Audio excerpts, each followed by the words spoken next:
Hi guys, this is Ivan Signorelli from Ocean Boardroom. I hope all is well. We're still locked down here in Sydney. You can see I put a head on to hide my uncut hair. But anyway, I'm here with part two of the collision avoidance using a plotting sheet series. Part one, we looked at how to use the plotting sheet in a head-up mode. This time around, we're going to be looking at how to use it in north-up mode. As I mentioned earlier, there's not much of a difference between the two. Just a couple of things that have to be done differently, but overall, it's pretty straightforward. I hope you enjoy it and you learn something, and I'll see you on the other end of the video.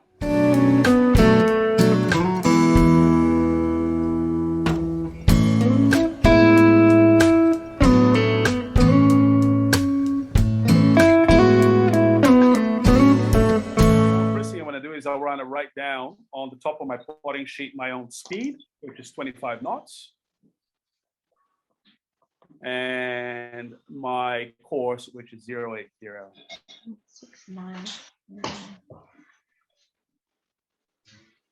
And then I'm going to transfer those targets from the plotting sheet on the AE exercise book to the plotting sheet that I'm using here.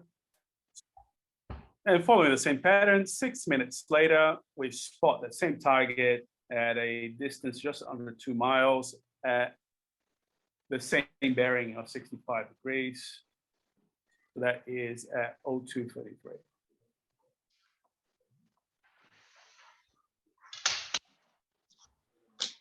When I'm working with north-up mode, the other thing I like to do as well with my ruler, I like just to mark my heading line. So if I'm heading at 80 degrees, I just like to mark that there. I'm just going to use a little dotted line here, just to mark my heading line, like that.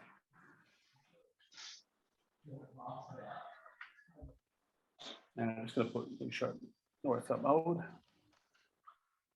It's up to you. That's completely optional if you like to do that. Cool. So now what we're going to do is we're going to connect the 3 targets. So you're going to draw a line across the 3 targets.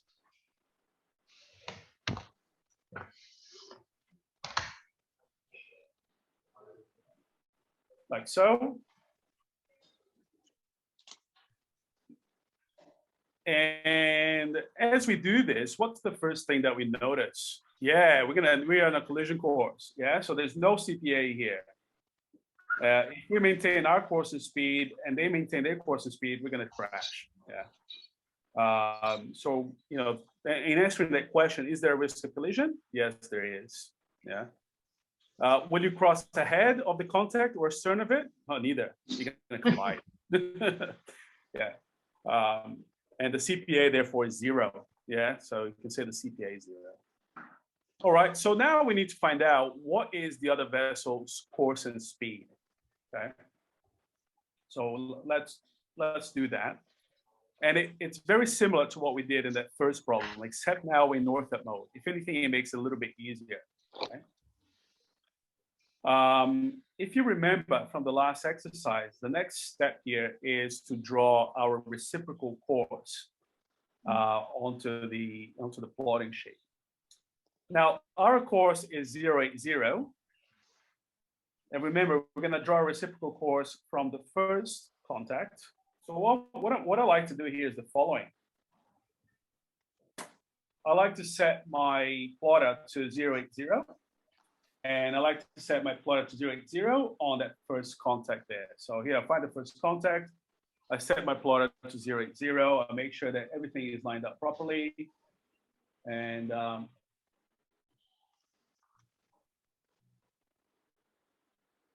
just like so. And then what I'll do is I'll draw a line extending in the opposite direction here. Reciprocal. And you end up with something that looks like this. Now, what we're going to do is we need to determine, again, one thing I forgot to mention, we need to label the points. So this point is O for Oscar, and this point is going to be A. We'll label the points. And now we need to measure how far did we travel in 12 minutes. So if we're doing 25 knots, how far will we travel in 6 minutes? 2.5, therefore in 12 minutes, which is the equivalent, yeah, 5 miles. So we're gonna measure 5 miles. That one's nice and easy. You can just use the range ring here. Measure 5 miles, and then we're gonna mark that on that course. This is why I like the pencil compass. You can just mark that instead.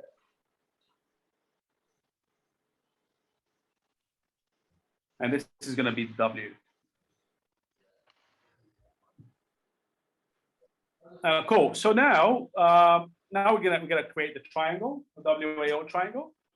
So we're gonna connect W to A.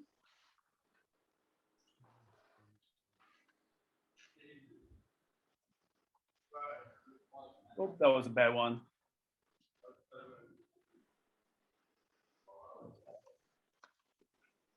You're gonna connect W to A, and then you're gonna get your WAO triangle. Remember, this is way of another vessel, and this is way of my own vessel there. Oh, so let's first work out what's the other vessel's course. So again, with our plotter, take the plotter and then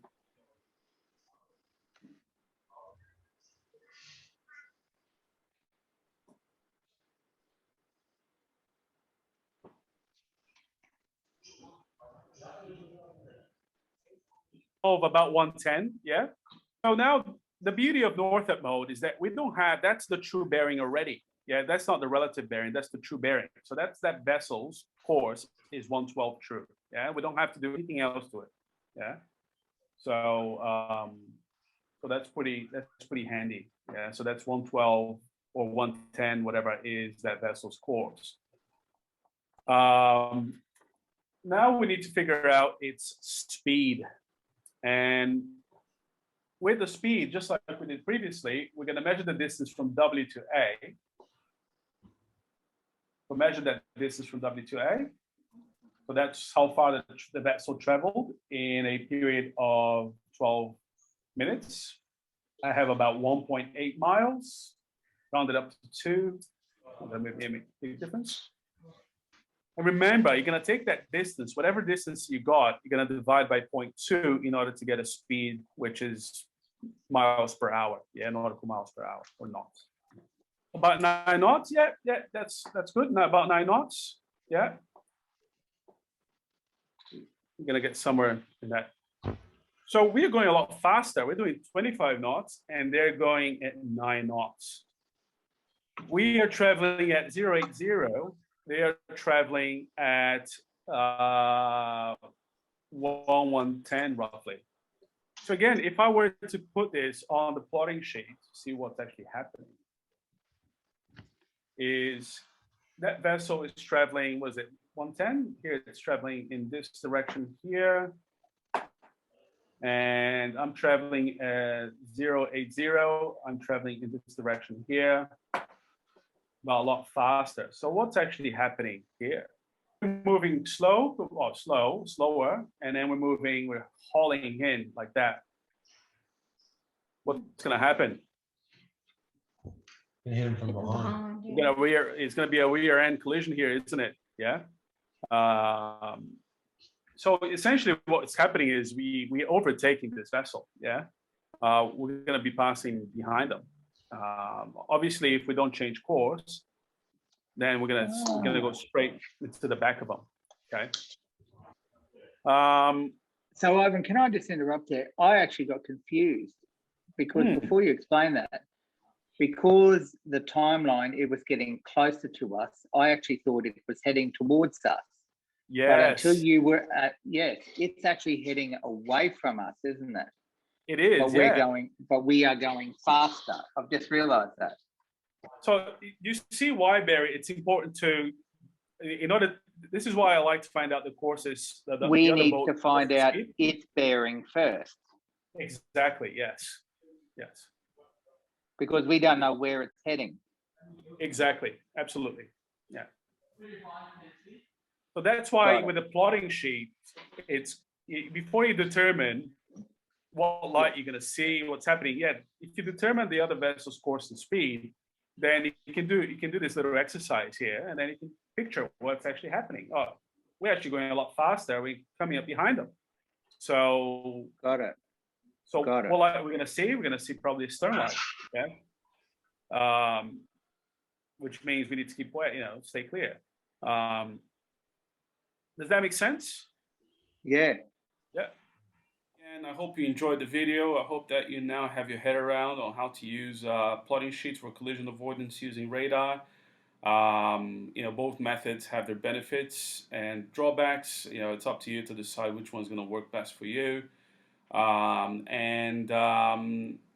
keep going with this series. If you enjoyed the video, please press the like button or subscribe to the channel for more upcoming stuff as we move out of lockdown, and then we can start doing some stuff outdoors as well.